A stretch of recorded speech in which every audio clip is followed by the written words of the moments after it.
mayong buntag. Nana daya ako mga kauban guys, oh. Ginaog na sila.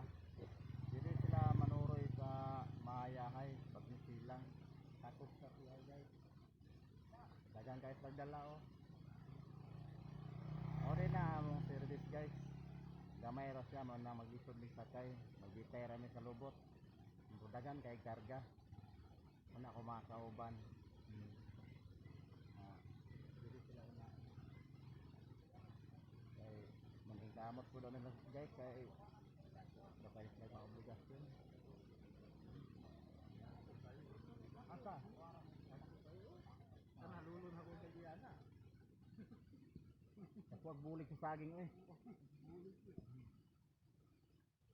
Pero isa guys oh, nakadaog siya sa scatter og 2 mil, mga tag daw siya sa 200 karon.